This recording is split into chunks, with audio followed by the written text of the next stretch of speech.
안녕하십니까. 손정학 교수입니다. 무더웠던 여름도 이제 조금씩 날씨가 풀리는 것 같기도 하고, 아직도 여전히 더운 것 같기도 하고, 아무튼 지난 여름은 무더위와 장마, 태풍으로 너무 힘들었던 한 해였던 것 같습니다. 이제 가을도 다가오고 있고 새학기를 맞을 준비도 하고 있습니다. 이쯤에서 한번 우리 로스쿨 제도의 개선 방안에 대해서 한번 생각해 볼 필요가 있는 것 같아요. 잘 아시는 바와 같이 로스쿨 제도가 도입됐고 운영되기 시작한 지가 이제 벌써 15년이 넘었습니다. 그래서 2023년도 금년도에 입학한 학생이 15번째로 입학한 학생이 되었는데요. 그동안에 많은 법조인을 배출하면서 로스쿨 제도가 우리나라의 법조인 양성 제도로서 자리 잡아가고 있다, 이렇게 총평을 할 수가 있을 것 같아요. 그럼에도 불구하고 여전히 많은 문제점을 안고 있는 것도 사실이죠. 그 중에 가장 큰 문제점으로 인식되고 있는 것 중에 하나가 바로 경제적으로 어려운 사람에 대한 문이 너무 적다.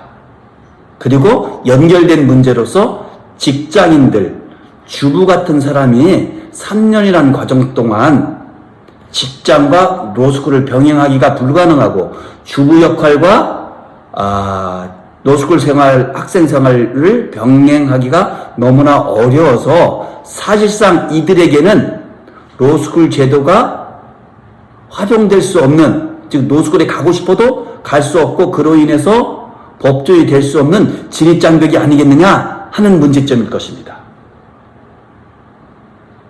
이 점과 관련해서 어떤 사람들은 이런 문제점이 있으니까 다시 사시로 돌아가자, 또는 사시와 로스쿨을 병행하자, 뭐 이렇게 주장하는 사람도 있는 것 같아요. 그렇지만 그것은 정답은 아닌 것 같아요. 이제 로스쿨 제도가, 그 변시 제도가 어느 정도 많은 어려움을 겪으면서도 정착해 가고 있고, 이제 훌륭하고도 능력 있는 법조인을 양성하는 제도로서 자리매김하고 있는데 다시 옛날로 돌아가자? 그건 아니겠죠. 그렇지만 여전히 문제점이 있는 것은 사실이기 때문에 이러한 문제점을 극복하고 대안을 제시하는 것도 굉장히 중요한 역할이라 할 것입니다. 만약 그런 역할을 하지 않는다면 로스쿨 제도는 우리 국가사회로부터 인정을 못할 수도 있고 결국은 퇴보할 수밖에 없기 때문입니다. 그랬을 때 저는 아까 말씀드렸던 직장인이라든가 경제적 형편이 어려운 자라든가 또는 가정주부라든가 이런 분들도 얼마든지 로스쿨에서 법학을 공부할 수 있는 길을 열어놓는 것이야말로 로스쿨이 진정으로 도입된 취지에 부합되는 길이 아닐까, 이런 생각을 해보게 됩니다. 그랬을 때 어떻게 하는 것이 그에 부합하는 것이냐? 제가 볼 때는 소위 말하는 야간 로스쿨 제도를 도입하는 것에 대해서 우리가 진지하게 검토할 필요성이 있다고 할 수 있다는 것입니다. 잘 아시는 바와 같이 우리나라 로스쿨 제도는 실은 미국의 로스쿨 제도를 도입한 거예요. 벤치마킹했죠. 그런데 미국에서는 이미 야간 로스쿨 학생들이 굉장히 많이 있어요. 그래서 우리나라에서도 이제 야간 로스쿨을 한 번 정도 도입을 검토하고 진지하게 논의할 필요성이 있지 않을까 하는 생각이 있고요. 이 점과 관련해서 제가 알고 있기로는 우리 조정훈 국회의원께서도 상당히 많은 관심을 갖고 있는 것으로 알고 있습니다. 그래서 이런 것이 이제 입법률이 전제되어야 되니까 한 번 정도 우리 유튜브에서도 이 부분을 여러분과 같이 논의해보는 것도 괜찮을 것 같아서 오늘 그 부분 한번 나눠보려고 합니다. 우리가 흔히 야간 로스쿨이라고 하는데 실은 미국에서의 정식 명칭은 야간 로스쿨이라 하기보다는 파타임, 그러니까 풀타임 로스쿨, 파타임 로스쿨로 불리고 있는 것 같아요.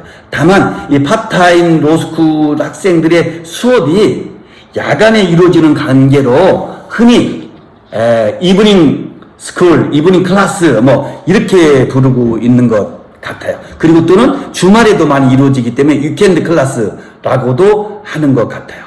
근데 이 야간 로스쿨, 즉 파타임 로스쿨은 일반 로스쿨 제1위 과정이 3년 과정이잖아요. 근데 야간에만 한다든가 주말에 하는 관계로 아무래도 시간의 제약을 받을 수 있기 때문에 3년보다 더 많은, 일반적으로는 4년제로 운영되고 있는 것 같고 경우에 따라서는 5년 운영되는 노스쿨도 있는 것 같아요. 그리고 일반적으로 수업은 저녁 일과가 끝난 6시부터 9시 한 20분, 30분까지 이루어지고, 주말에도 이루어지는 경우가 있고, 그리고, 학교, 교실 수업뿐만 아니라 온라인 수업도 병행해서 이루어져서 학생들로 하여금 조금 더 편리하고 쾌적한 상태에서 공부에 참여할 수 있고 노스쿨 지나갈 수 있는 길을 열어놓고 있는 것 같아요. 그리고, 그럼 도대체 어느 로스쿨들이 이브닝 로스쿨 내지는 파타임 로스쿨을 도입하고 운영하고 있느냐라고 하실 때 일반적으로 미국의 로스쿨이 어마어마합니다. 아마도 ABA 인가를 받은 로스쿨만 해도 한 200군데 정도가 넘는 것으로 알고 있고 그 ABA를 인가받지 못한 학교까지 친다면 훨씬 더 많은 로스쿨들이 있는데요. 그 중에서 가장 좋은 로스쿨을 우리가 T14이라고 부릅니다. 그래서 14개의 대학 로스쿨을 가장 우수한 대학이라고 우리가 일반적으로 일컫고 있는데요. 이 T14 대학 중에서는 워싱턴 DC에 소재한 조지타운 로스쿨이 야간 로스쿨 과정을 운영하고 있어요. 그리고 일반적으로 야간 로스쿨을 운영하고 있는 대학들은 대도시에 위치한 대학들이죠. 그래서 아까 말했던 조지타운 같은 워싱턴 DC, 그리고 뉴욕, 로스앤젤레스 와 같은 대도시에서 운영되고 있는데요. DC 같은 경우에는 특히 많은 로스쿨이 야간 과정을 도입하고 있습니다. 그래서 조지타운, 조지 워싱턴, 조지 메이슨, 어메리칸 로스쿨 이런 데서도 로스쿨 제도를 운영하고 있습니다. 그리고 뉴욕에서는 아주 유명한 명문 대학이죠. 포다 로스쿨에서 이브닝 과정을 야간 과정을 운영하고 있습니다. 그리고 현재 미국 전체 로스쿨 학생 중에서 약 10% 정도의 학생이 야간 과정에 다니고 있는 것으로 이렇게 통계가 잡히고 있는 것 같아요. 대단한 거잖아요. 10%만 되더라도. 그죠? 그래서 이분들이 직장 생활과 가정 생활을 병행하면서 공부할 수 있는 길을 열어놓는다는 것이니까요. 그랬을 때 이 이브닝 과정 또는 파트타임 로스쿨의 가장 큰 장점은 뭘까요? 그건 누가 뭐래도 직장과 또는 가정과 로스쿨 과정을 병행할 수 있기 때문에 많은 사람들에게 다가갈 수 있다는 것이죠.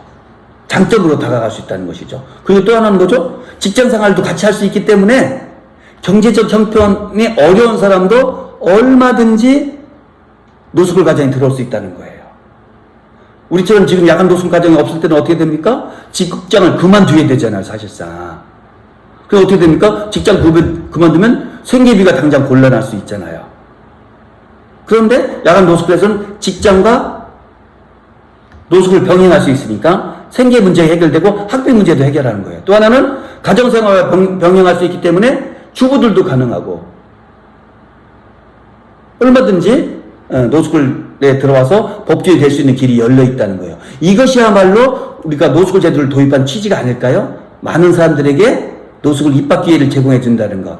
특히 경제적 형편이 어려운 자들에게도 노스쿨 제도의 문이 열려 있다는 것. 이것이야말로 가장 큰 쟁점인데 우리는 그것이 반쪽 장점에 불과하다는 거. 왜?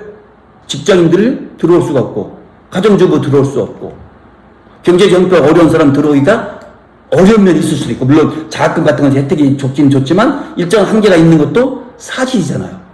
근데 직업을 병행하면서 아르바이트든 풀타임 직장이든 상관없이 경제 형편이 굉장히 좋아질 수 있잖아요. 예, 그런 점이 가장 좋은 것이고 또 하나는 직장 생활에서의 경험이 노스쿨 법학을 공부하면서 굉장히 도움이 돼요. 법학은 사회과학이고 그 중에서도 생활과학이에요. 즉 생활 속에서 일어나는 분쟁을 다루기 위해서 법을 통해서 해결하는 거잖아요. 그럴 때 법은 생활과 밀접한 관련이 있어요. 그래서 생활 경험이, 직장 경험이 풍부할수록 법을 이해하기가 쉬운 거예요. 그랬을 때 직장인들은 굉장히 도움이 되는 거예요. 어떻게? 법을 이해하고 법학을 배움에 있어서. 또 하나 유리한 점은 뭐냐면 직장 생활하고 병기할 수 있고 그렇기 때문에 나중에 노숙을 졸업 후에 취업 걱정이 많지가 않은 거예요. 왜? 기존에 있던 직장으로 계속 근무할 수도 있고 그런 관련 분야로 다시 돌아갈 수도 있고 바꿀 수도 있고 하기 때문에 취업의 문이 굉장히 넓어져 있다는 거예요. 즉 취업 걱정이 없는 거예요. 그리고 직장에 가서도 이제는 자기가 직장의 전문성을 갖고 있을 뿐만 아니라 거기다가 법학이라는 전문성까지도 겸비하게 되게 돼 오히려 직장에서 훨씬 더 대접받고 능력을 인정받을 수 있는 길이 열릴 수 있다는 것이죠. 이것이야말로 어마어마한 장점이 될 수밖에 없잖아요. 그리고 자녀를 양육하면서 가정생활을 하면서 할 수 있기 때문에 이것도 큰 장점이 될 수밖에 없겠죠. 그래서 실은 로스쿨 과정에서 우리가 야간 과정, 파트타임 과정을 도입할 필요성이 굉장히 있게 되는 거예요. 그러니까 이런 장점만 있느냐? 단점도 있을 수 있겠죠. 단점 없는 제도가 없을 수는 없잖아요. 그냥 가장 큰 단점은 뭐냐? 무엇보다도 두 가지 생활을 같이 하는 것이죠. 직장 생활 같이 해야 되고, 로스쿨 과정 같이 해야 되고, 가정 생활 같이 해야 되고, 이게 이때 노스쿨 같이 하다 보니까 아무래도 어렵죠. 피곤하기도 하고, 힘들기도 하고. 그런 점 가장 큰 단점이 될 것인데, 그 극복할 수 있는 의지와 여건이 되는 직장인도 얼마든지 있을 수 있잖아요.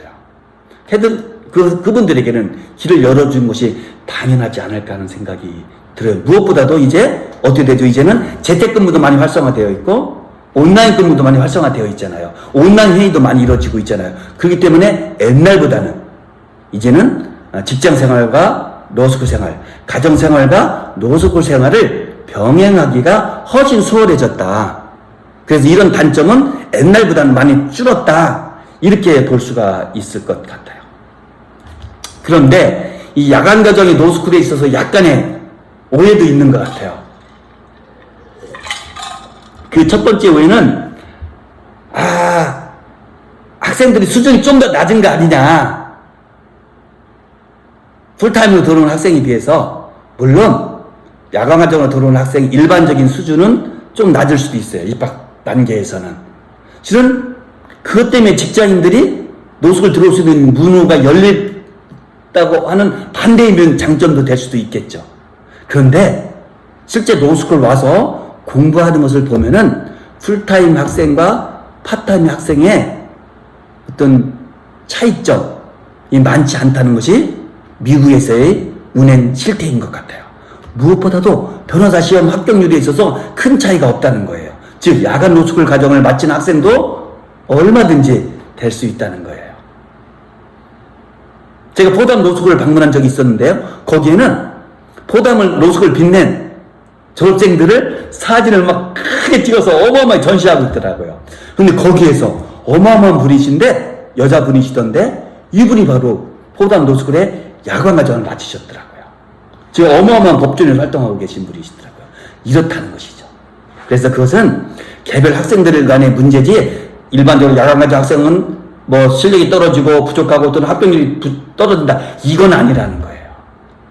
높을 수도 있고 낮을 수도 있고 정규 과정을 도는 학생도 높을 수도 있고 낮을 수도 있고 하기 나름이라는 것이고 개별 하기 나름이라는 것이기 때문에 이걸 일반화시켜서 실력이 부족하다 노숙실 합격률이 떨어진다 이렇게는 도저히 볼 수 없다는 거예요. 그래서 이런 부분에 있어서 우리가 오해를 좀 풀 필요가 있다는 생각이 들어요. 그런데 그럼 우리나라에서도 노숙을 도입한다고 할 때 야간 노숙을 어느 지역에서 야간 노숙이 활성화될 수 있고 장점을 발휘할 수 있느냐? 미국의 예를 보면은 세 가지로 모아질 수 있는 거죠. 첫째, 대도시. 왜? 인구가 많아야 되니까. 둘째, 젊은 층이 많은 도시. 왜? 아무래도 노숙을 들어오려고 하는 학생들은 직장인이라 할지라도 젊은 사람 위주가 될 수밖에 없으니까. 셋째, 전문가가 많은 도시. 왜? 내가 전문 영역에서 일하고 있지만 여기다 전문 영역에다가 법률이란 전문까지 내가 가미시켜서 변호사 자격증을 취득하는 순간 나의 전문성, 몸과 확 뛸 수밖에 없다라고 생각하고 활로도 넓어질 수밖에 없다고 생각하기 때문에 전문가들이 많이 오는 거예요. 그래서 실은 뉴욕 같은 경우에도 월가 금융인들이 잘 나가잖아요. 그 금융인들이 금융만 갖고는 한계를 느끼는 거예요. 어떡하냐, 내가 금융, 파이낸스 이런 지식과 전문성에다가 법률의 전문성까지 지식까지 내가 겸비하는 순간에 나는 천하무적이 된다고 보는 거예요. 그래서 실은 월가의 직장인들도 금융인들도 뉴욕에 야간 노숙을 과정이 많이 진학을 하는 것 같아요. 물론 정규 과정으로도 들어오지만 그래서 세 가지입니다. 대도시, 젊은 층이 많은 도시, 그리고 전문가가 많은 도시. 이어서 한국으로 딱 전환시키는 순간에 당연히 서울이 포함돼야 되겠죠. 인구가 가장 많고 젊은 사람도 많으니까. 그리고 전문가도 많으니까. 그 다음엔 아마 부산 정도? 그리고 의외로 행정 수도라 할 수 있는 우리 세종시도 굉장한 장점을 갖고 있어요. 왜? 젊은 층이 굉장히 많잖아요. 그리고 거기는 공무원, 과학연구단지의 연구원, 국제연구기관의 연구원 분들이 굉장히 많잖아요. 전국의 모든 중앙공무원은 거의 다 세종에 계시니까. 이분들이 실은 공무원이기 때문에 또는 국제연구기관 연구원이기 때문에 3년을 풀타임을 다닐 수가 없어요. 공무원을 그만두지 않는 이상. 그래서 실은 제가 몸담고 있는 충남대 노스쿨 같은 경우에는 행정고시 합격하고서 10년 이렇게 서기관 같은 걸로 근무하시다가 직장 아쉽게도 그만두는 학생들도 가끔 있어요. 괜히 안타깝기도 하죠. 굉장한 용기를 필요한 것이기도 하고. 그런데 야간 노스쿨이 도입된 순간에 이 수많은 능력 있는 공무원들, 성실하고 중앙 공무원들, 이분들이 다 올 수 있는 거예요. 연구자들이, 국제연구기관 또는 과학연구기관의 연구원들이 다 올 수 있는 거예요. 이것이야말로 다양한 전공자들이 로스쿨에 들어와서 법학을 배워서 다시 또 다양한 전공 영역으로 진출한다는 로스쿨의 근본 취지에 부합하는 거 아니겠습니까? 더 이상 우리나라에서 야간 노스쿨을 시기상조라든가 도입의 필요성이 없다든가 이렇게 소극적 부정적으로 볼 수가 없다는 것이죠. 이걸 도입하는 것이야말로 오히려 진정 로스쿨 제도를 도입한 취지에 100% 부합되는 것이다. 그리고 로스쿨의 문을 넓혀줌으로 인해서 인재도 많이 모여들 수 있고 그것이 결국은 행정을 한 법치 행정이 될 것이고 법에 기반한 연구를 수행함으로 인해서 훨씬 더 바람직하고도 유익한 연구 결과도 나올 수도 있고 금융인들도 들어와서 금융하고 접목시키는 순간에 어마어마한 시너지 효과를 낼 수 있지 않을까 하는 생각을 하게 됩니다. 그랬을 때 우리나라 같은 경우에 세종시, 서울, 부산 정도가 가장 적합한 곳이 아닐까 하는 생각을 해보게 됩니다. 여러분들은 어떻게 생각하세요? 오늘 내용이 좀 많아서 유튜브 촬영 시간이 좀 길어졌지만 여러분들 어떻게 생각하세요? 여러분들이 의견을 댓글로 남겨주신다면 굉장히 도움이 될 것 같습니다. 찬성과 반대 좋습니다. 어떤 의견도 대신 논거를 정확히 밝혀주시고 우리 모두가 품격 있는 시청자들이니까 상대방의 입장을 존중해주는 그런 예의 바른 글을 남겨주시면 오히려 더 설득력이 있지 않을까 하는 생각을 해봅니다. 오늘은 야간 노스쿨 한국의 도입 필요성 부분에 대해서 한번 강조해보는 동영상을 보내드려 봤습니다. 고맙습니다.